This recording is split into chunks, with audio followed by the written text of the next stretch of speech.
Terdapat tiga konsep terpisah yang digunakan untuk mengklasifikasikan stok sumber daya yang dapat habis, yaitu cadangan saat ini, cadangan potensial, sumber daya abadi. Cadangan saat ini adalah sumber daya yang diketahui dan dapat diekstraksi secara menguntungkan dengan harga saat ini. Cadangan potensial adalah jumlah potensi cadangan yang bergantung pada harga yang bersedia dibayar masyarakat untuk memperoleh sumber daya tersebut. Semakin tinggi harga, maka semakin besar potensi cadangannya. Sumber daya abadi berada di kerak bumi. Karena harga tidak ada hubungannya dengan besarnya sumber daya yang dimiliki, maka hal ini bersifat geologis bukan ekonomi. Akan tetapi, tidak semua sumber daya yang habis dapat didaur ulang atau digunakan kembali. Sumber daya energi yang habis seperti batu bara, minyak, dan gas akan berubah secara permanen ketika dibakar.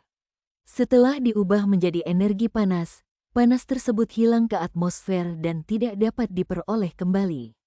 Adapun sumber daya terbarukan, dibedakan dari sumber daya yang dapat habis karena pengisian kembali secara alami dapat menambah aliran sumber daya terbarukan pada tingkat yang tidak dapat diabaikan. Energi matahari, air, dan populasi biologis merupakan contoh sumber daya terbarukan. Penyimpanan sumber daya terbarukan biasanya memberikan layanan yang berbeda dibandingkan penyimpanan sumber daya yang dapat habis. Menyimpan sumber daya yang habis akan memperpanjang umur ekonomi. Sebaliknya, menyimpan sumber daya terbarukan dapat berfungsi sebagai cara untuk memperlancar ketidakseimbangan siklus pasokan dan permintaan. Dapat disimpulkan bahwa sumber daya yang habis adalah sumber daya yang umpan balik pengisiannya secara alami dapat diabaikan dengan aman.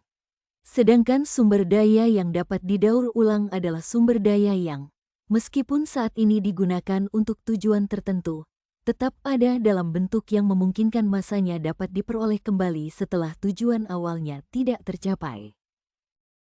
Di sini terdapat model dua periode, yaitu biaya marginal ekstraksi diasumsikan konstan, namun nilai biaya pengguna marginal terbukti meningkat seiring waktu.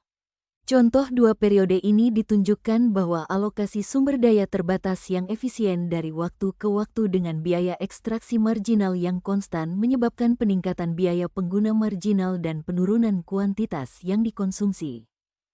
Lalu, terdapat kasus biaya konstan periode N, yaitu dengan mempertahankan asumsi biaya ekstraksi marginal konstan sambil memperluas jangka waktu pengalokasian sumber daya.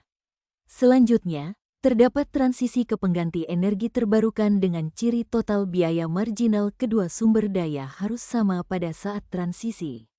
Jika keduanya tidak setara, maka keuntungan bersih dapat ditingkatkan dengan beralih ke sumber daya yang biayanya lebih rendah.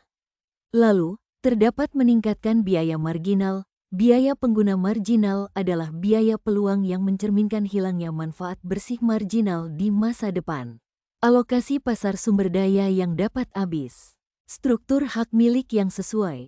Selama hak milik yang mengatur sumber daya alam mempunyai karakteristik eksklusivitas, transferabilitas, dan penegakan hukum, pasar tempat sumber daya tersebut diperjualbelikan tidak serta-merta mengarah pada pilihan yang tidak tepat karena alasan sederhana bahwa tindakan yang tidak tepat akan mengurangi keuntungan.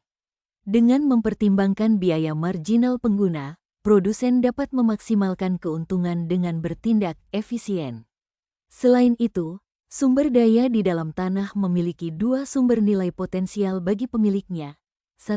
Nilai guna ketika dijual, satu-satunya sumber yang dipertimbangkan oleh mereka yang mendiagnosis miopia yang tidak dapat dihindari. Dan 2. Nilai aset ketika sumber daya tersebut tetap berada di dalam tanah.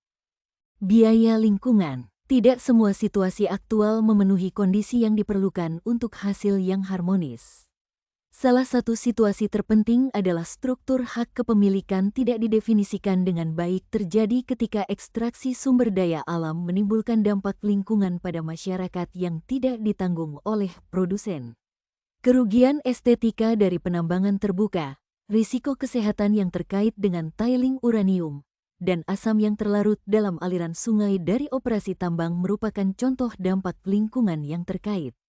Adanya biaya lingkungan hidup penting secara empiris dan konseptual, karena hal ini merupakan salah satu jembatan antara bidang ekonomi lingkungan dan ekonomi sumber daya alam yang secara tradisional terpisah. Terima kasih.